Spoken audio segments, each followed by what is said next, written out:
gather this. Thank you. But from what you're describing, they would consider that served. Okay. And that's just a long driveway. Okay.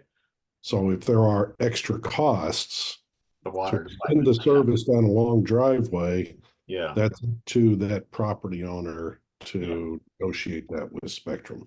Right.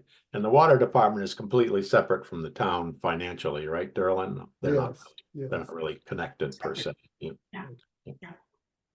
All right. I'll let Paul know to make the call. Okay. Hello, Pete. Glad you could join us. Hi, sorry I'm late. That's okay. I might give Scott a little ring to see if he's coming. Oh, she disappeared into thin air. Yeah, well, magic.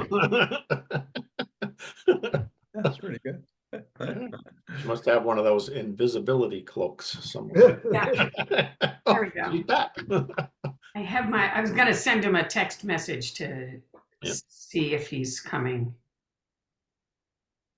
Yeah, in the real estate world, sometimes stuff comes up. Yes. But what could be more important than this meeting? That's right.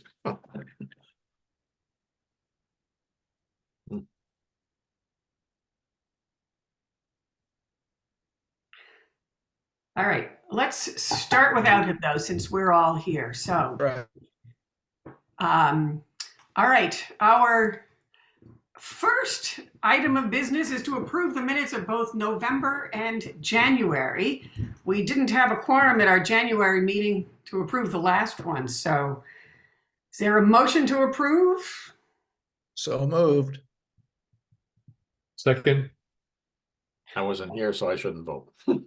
Nobody was here, I think, except for me and Scott, which is why it didn't happen. So Okay. all in favor? Okay.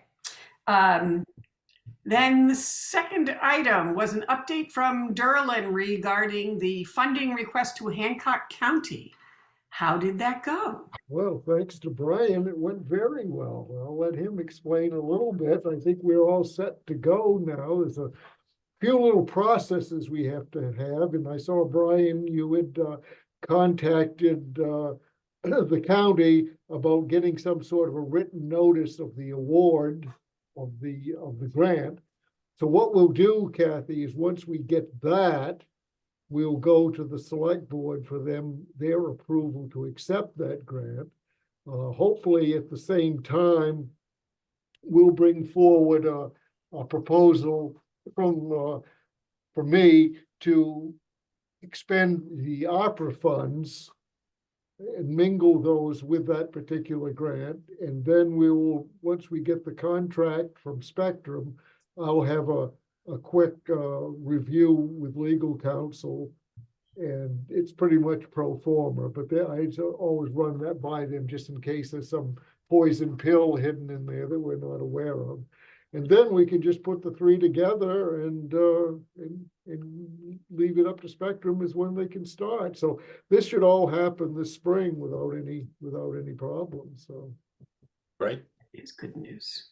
congratulations to us all for getting that, and thank you, Brian, for steering it through. You're welcome. And Derlin, I do have the contract. I've reviewed it. There was one clause in there that I didn't like. I spoke with Spectrum about it this morning, and they are checking to see if they can remove it. Okay, good. Yeah. If they come back and say they can't remove it, then I'd say we still go to our legal counsel, but perhaps we end up striking it. I mean, it could be a deal breaker, but that's part of the game here. Whenever you negotiate with Spectrum, is don't get too excited about any of this. We just got to go through the process. Yeah. What was it in particular? Was it some sort of a clause where they could escalate the price or under certain conditions? How did they guess? It's like Derlin, we went through that one before, didn't we? When they Didn't we came do in it? and Yeah. basically said, "Oh no, we can't afford this. we need to raise the price by 40%. Oh, yeah. Yeah, I'm sure Andy Hamilton will be enchanted with that clause. You can almost bet that one's gonna have a red ring around it regardless of what we do.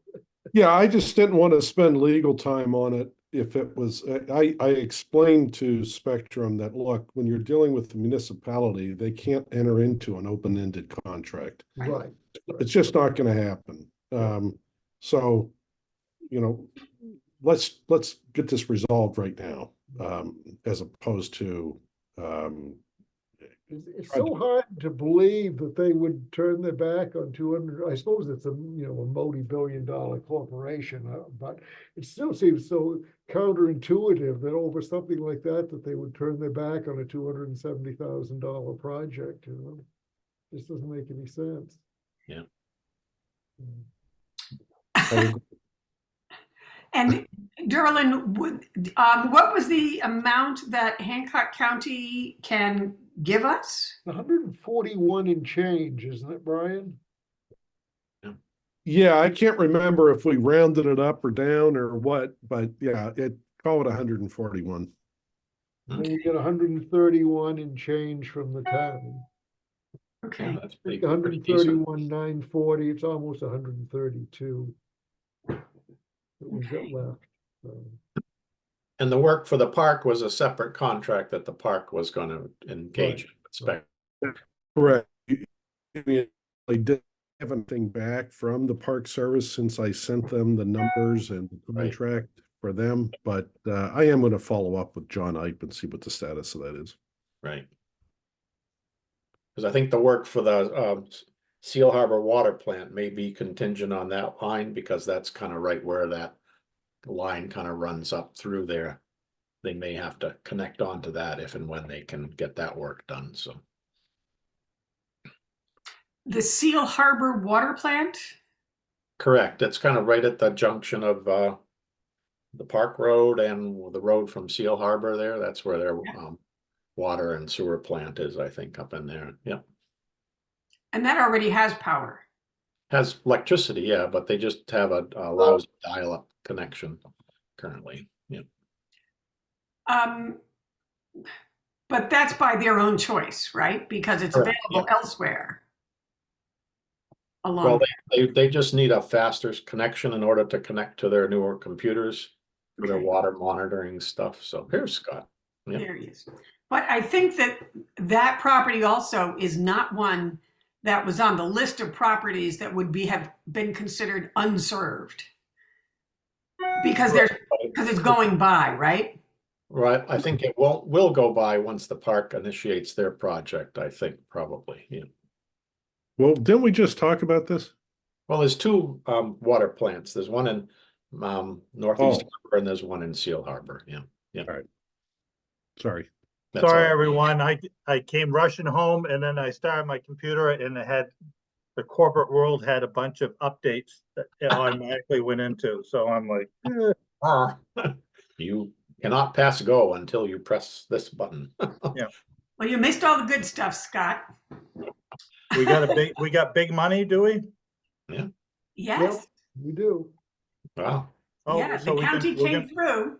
Oh, The county awesome. threw That's great. $141,000 plus. Wow. Nice. Yeah. So we're up to item number 3, but we also kind of did that one. The update on the Spectrum cost proposal and contract.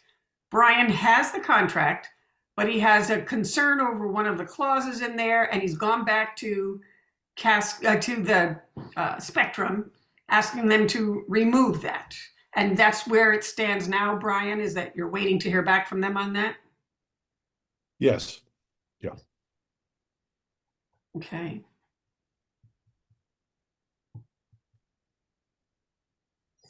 All right, Scott, we're turning it over to you. We're up to 4. Update from Casco Bay Advisors regarding the Spectrum franchise agreement? Or no, I'm on the wrong one. Sorry, that's the wrong agenda. I'm discombobulated right now. No, that's right. 4 is the Spectrum franchise agreement. That's right. Okay, sorry. No, you're right. I'm looking at the wrong one. Yeah, no, it's January. No, actually, you know what? I just didn't change the date on it. It is the Oh, right okay, thing. that's what screwed me My up. apologies. Okay, I changed the date up above. all right, Brian, I guess you're back up, huh? Yeah, again, we're not going to do anything with the franchise agreement until we come to an agreement on the contract for the construction. And then that makes the franchise agreement simple. But you know, they don't get a renewed franchise agreement unless they come to an agreement on the contract for the construction. And Would Makes that sense. franchise agreement, would that be a good place to try to ask about, their continued support for you allowing the school systems to use their dark fiber? I know a lot of the other towns are gonna bring that issue up with spec. Yeah, we would through the franchise agreement, if it's in there today, then we'll try to preserve that. Yeah, would like to double check that just to make sure, because that agreement was in place way back when Adelphia. So I'm not sure if any of those agreements have. I know in Bar Harbor, they told Bar Harbor that they would start charging for that. Right. So if that's going to be the case, the longer notice we would need would be better, or we'd have to try to maybe partner with the town of Mount Desert to use some of their fiber that they're connecting to the Bar Harbor office to bring the service to the high school at least, but. Because I think the last time I got a quote from Spectrum to them, providing now free for a cost would be like $500,000 a year to the school system, so. We'd like to, try to prevent that cost if possible. Yeah. Yeah. You think they would continue that just out of goodwill, wouldn't you? You would think, but in Bar Harbor's experience was not that way, so. I don't know. Does the school use Spectrum lines now? Correct, yeah, they're dark fiber that was run way back when Adelphia put the cable infrastructure in place, and they ran fiber to every school. And it's a line, one of the fibers carried the cable TV service, and the other 40 fibers were dark and unused. So we negotiated a deal with them to let us use those fibers. For free? Yeah, for free, you're right, at the time. And they haven't really talked about it other than their conversation with Bar Harbor about wanting to charge them for that. So I'm not quite sure. Wendell, I thought they got money through like the Main State Library Network and stuff and all that. We get the internet provided through main school and library network, but that's delivered to the town office in Bar Harbor, and then we use the Spectrum fiber to distribute it to all the schools from there. Okay, I see. And just that's a little bit of a legacy in Right. that with the main school and library network, since you had those free fibers in place, Correct. Yeah. they've not tried to secure fiber otherwise. Correct. Yeah. You know, I would urge you to assume that you're going to lose that free fiber. Yeah. So you should assume the worst and plan for that. I don't think that through a franchise agreement negotiation, if they decide they're not going to provide it for free, there's not a lot you can do. Yeah. Other than pull in the main school and library network, and they have a fair amount of leverage with Spectrum since they contract for hundreds of schools. I mean, what MSLN could do is go out to RFP, right, and see what the costs would be. Right. And they would get pricing both from Charter Spectrum as well as from CCI. Right. Yeah, maybe I'll talk to Jeff Letourneau and get him right aware of that whole situation, just so he could, cover us in case. Prescriptive easement. So just a question here. So the fiber optic lines between the schools are a separate fiber optic line, which has been laid since to the towns and like that Spectrum has been laying out because it was so old? Is that right? Well, I know the town of Mount Desert has a contract. I'm not sure if it's all installed yet, Derlin, or not, to connect to Bar Harbor and the Yeah, system that they're doing, but yeah, that's a we're separate connecting, project. though it's a little different because we couldn't get a contract to build out that fiber line. Yeah, So we are paying Bar Harbor. They've got, more or less, they've got a fiber line running, but it's not a dedicated one. And so Right. we're paying a rent to them for that. So our actual fiber construction project, we had to let go because no one would bid on it. okay. It was too small. So Bar Harbor has built out there, so we're sort of renting off of that now instead. So how does it connect it down to the town of Mount Desert then from Bar Harbor? But It's overland. okay, Via Seal Harbor? I think it comes down the sound. okay, Pretty sure it comes down so. So Bar Harbor is leasing dark fiber from CCI. consolidated, yeah, right, We're Or, paying them a certain amount of that right, for them to run it, so. right. It's a consolidated line. Okay, through Consolidated, yeah, I know Consolidated ran a bunch of new fiber lines from for Bar Harbor as well, so they're probably using some of their dark fiber to run down to the Mount Desert town office then probably, so. So that brings up another question. So is Consolidated another possible source of dark fiber? Probably, yeah. They were all over the island as well.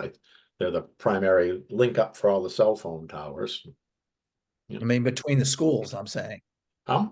Possibly. I know there's no fiber currently from Consolidated into the schools, but it is on the poles in various locations, so. I know they have, Am I mistaken, or am I, because I've heard that Bar Harbor is Consolidated is planning in the near future to build out Bar Harbor. Is that correct? it is built out currently. There's fiber they ran from the, no.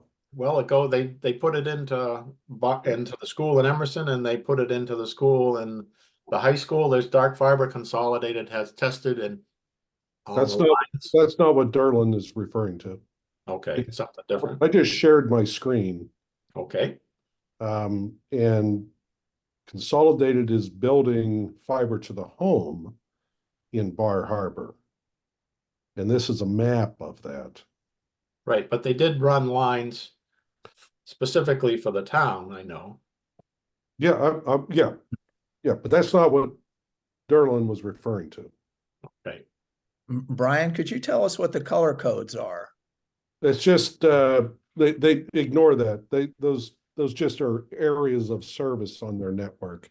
Right. The important point here is it does bleed into Mount Desert a little bit over here.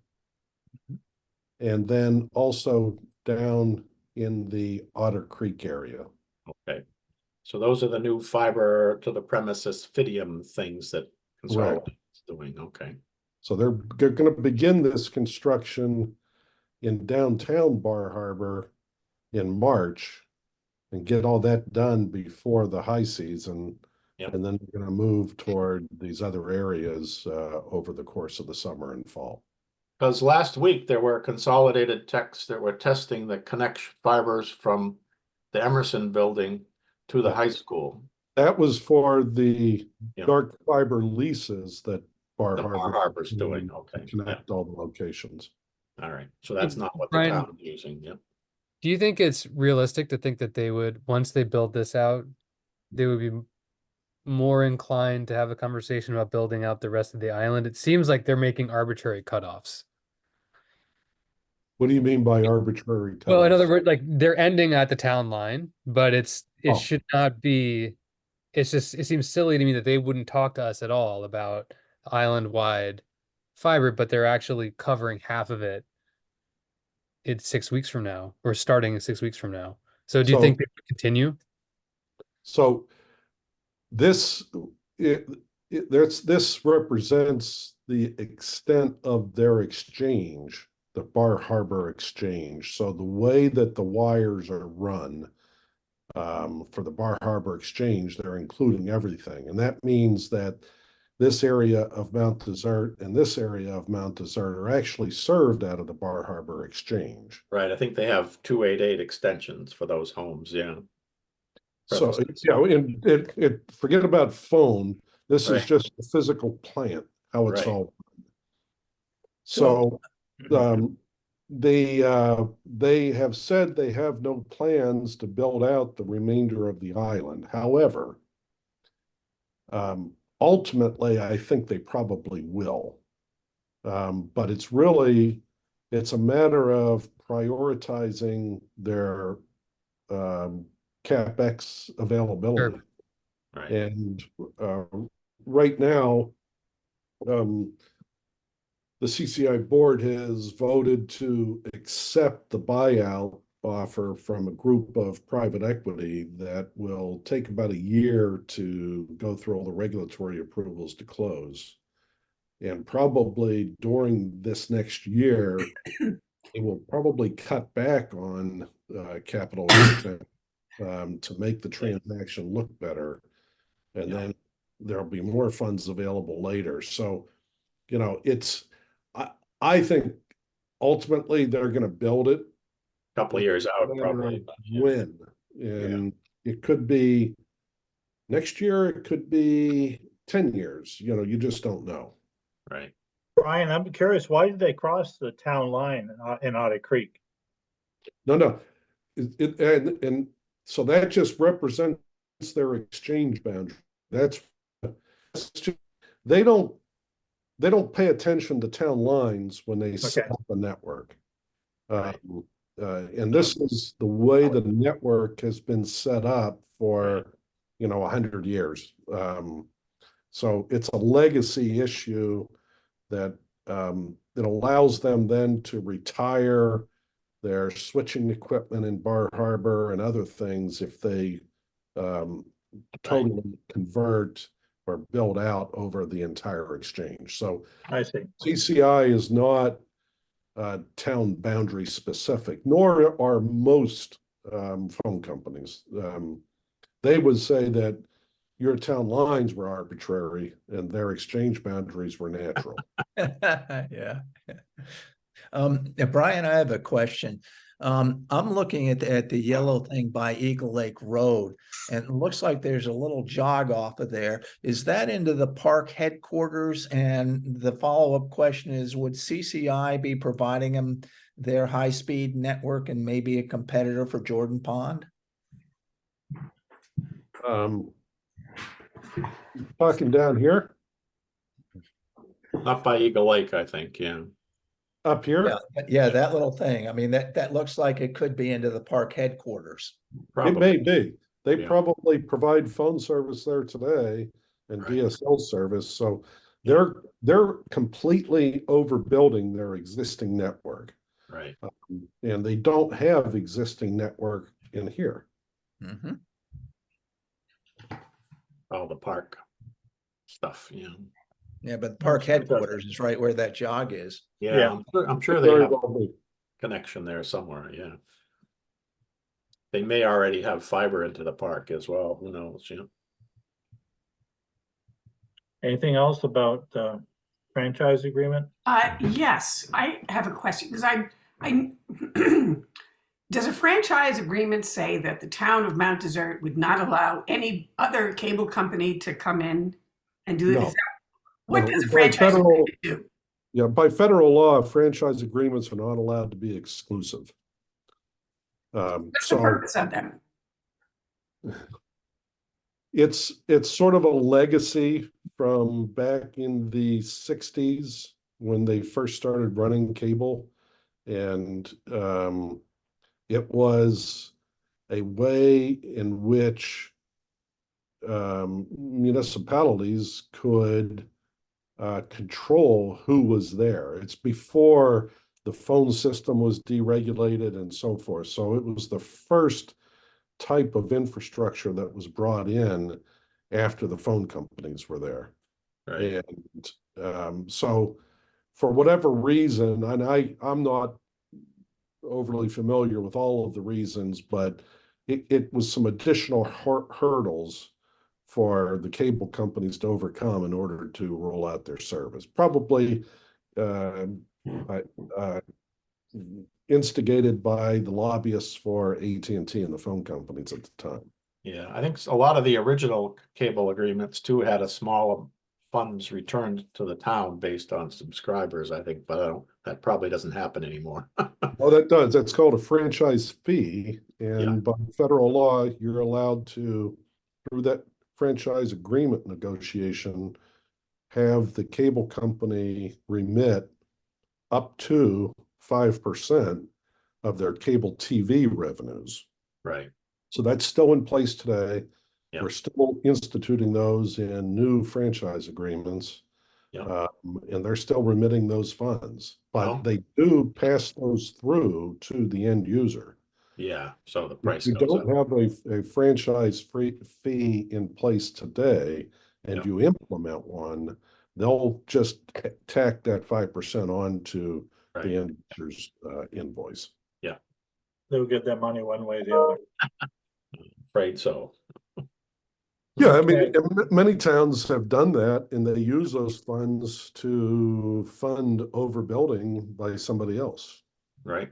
There's multiple uses for those funds. Some towns it just goes into the general fund. Others have specific uses. You know, it's up to the town. Right. But having a franchise agreement would not preclude us entering into negotiations for CCI to come in and install fiber. So, No. okay. No. That's good. Anything else about franchise agreement? I don't believe there's anyone on for the Tremont Broadband Committee, is there? Don't think so. No. So next steps,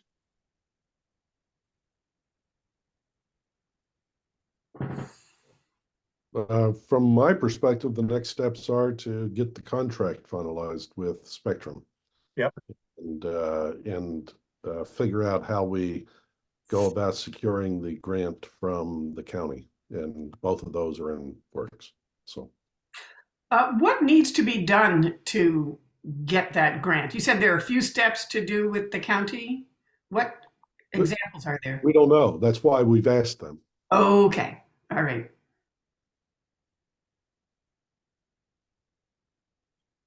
So it's yours. It's been voted on and approved by the county commissioners. It's just those funds are still sitting there. How do we move them? And when do we move them? And under what conditions do we move them? But Okay. they're yours. And then to go before the Board of Selectmen to get their approval to accept those county funds and authorize the other funds for this purpose. Right. Okay. so when should we get on the agenda for that? Well, it depends, probably, when we get the authorization from the commissioners, I can put it on the next available meeting, Okay, whenever that happens. so find out from the commission first and then take that next step. Yeah, we'll craft it, we've got, the next meeting is not till February 26th because we're skipping the second one. We're moving it down from the 20th to the 26th. So possible it could be on there, but if not, certainly probably by the first meeting in March. Derlin, do we have to have a signed agreement with Spectrum in order to receive that money? Did they stipulate that, Brian, that we have the agreement already? No, they did not stipulate that, but again, we don't know. Okay, That's why we've asked the county, Yeah. what do they need Right. in order to release the funds? So we really don't know at this point. Yeah. That's why we've asked. And we may have a hang up, like Brian says, with that contract. So that may be the one that delays it. Mhm. So. Yeah. But the money's not gonna go away if we're having trouble with the contract. I don't believe the county is gonna say, oh, you're having trouble, we're gonna withdraw the money. I think they give us plenty of time to contract that out and get that done, so. so it's not like other federal entities, which is a use it or lose it.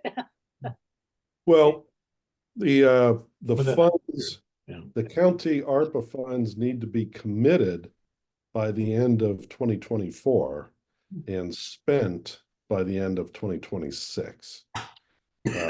So I think we're in fine shape.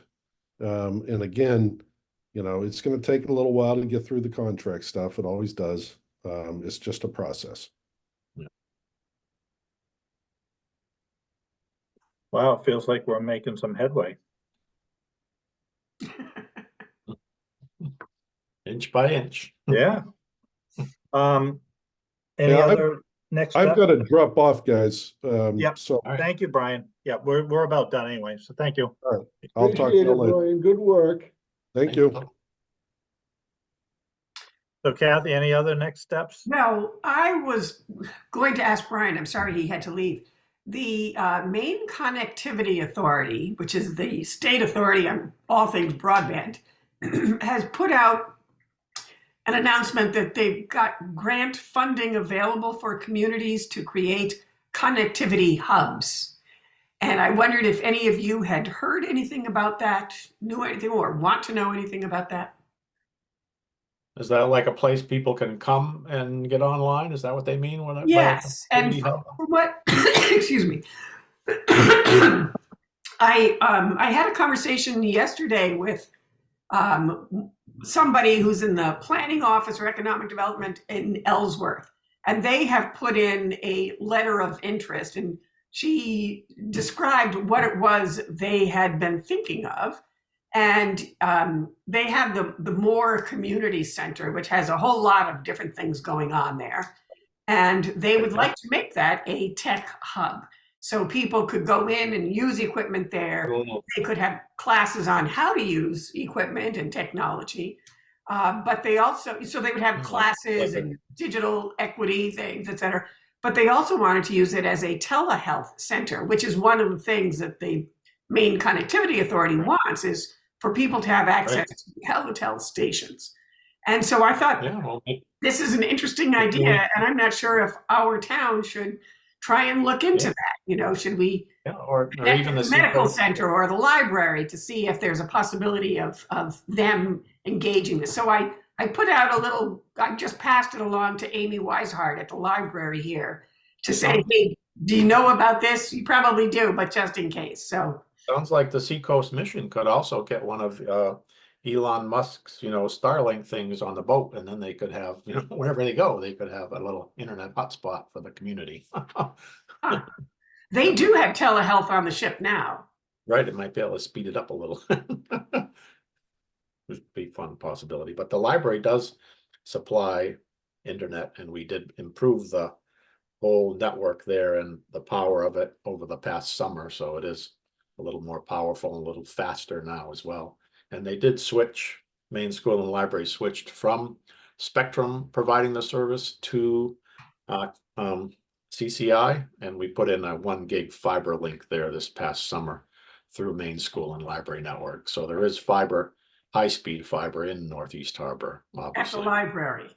Correct, yep. That's good, because somebody had told me that they kept dropping out earlier this fall at the library, and we wondered about that. And I thought they were supposed to have great service. So, oh yeah, we did improve that over the summer last year. So I'm not sure what the problem in the fall was, but oh, okay. yeah. That's kind of interesting because it's what you're saying is this would be a hub, Kathy. In other words, township of Mount Desert, giving it to the towns of Mount Desert. Yeah, I mean, it could be a good thing to have here in town. Yeah, I think what I've seen it implemented in other places, they put in kind of these outdoor high-speed units up on the poles in various locations. So you have an area of, like say a quarter of a square mile, which would maybe be like the marina and the downtown area where there'd be kind of a Wi-Fi kind of setup. So that other towns have done that in other parts of Maine, I know. So I know there was talk. Doesn't Bar Harbor do that around the Village Green? They have a couple of places, yeah. I think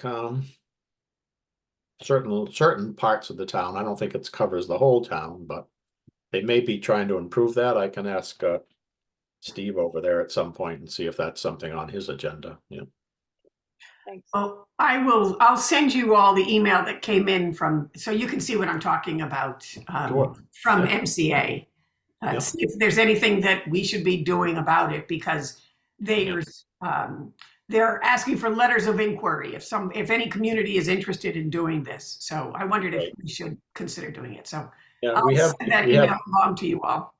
we have guest networks available on most of the schools where the public can get online. It's at a slightly reduced speed, but they are able to get on at most of the schools on the island with the guest network. Kathy, is there a time constraint on this? Do we need to send out a letter of interest to them sooner rather than later? I don't have that detail. I've been away for 10 days. I'm catching up on my gazillion emails, and so I haven't read that one thoroughly to see what the timeline is. Okay. But I want everybody to read it, so Okay. Sure. I'm sure there's a time limit, but I don't know what it is. Any other next steps? Our next meeting is March 14th at 4 o'clock. Just trying to think what at this point might be on that agenda. Update on the contract, probably, maybe, if it's possible. Yeah. Hopefully, Yeah. I missed the first part of it, so I didn't hear about the delay that he was talking about, so. Some kind of language about price flexibility or something, I think. I'm not 100% sure, but About Well, future let's price increases or something, open end, or I don't know. let's yeah. plan on let's plan on date to it. If we feeling that we need to push that up a little bit, we can get in touch with everyone. Okay, Sounds good. Okay. All right. Good to see everybody. great. Thank you Okay, all. Thank you, everyone. Yeah, you're Take care. welcome. Okay. Bye-bye. Bye. Bye.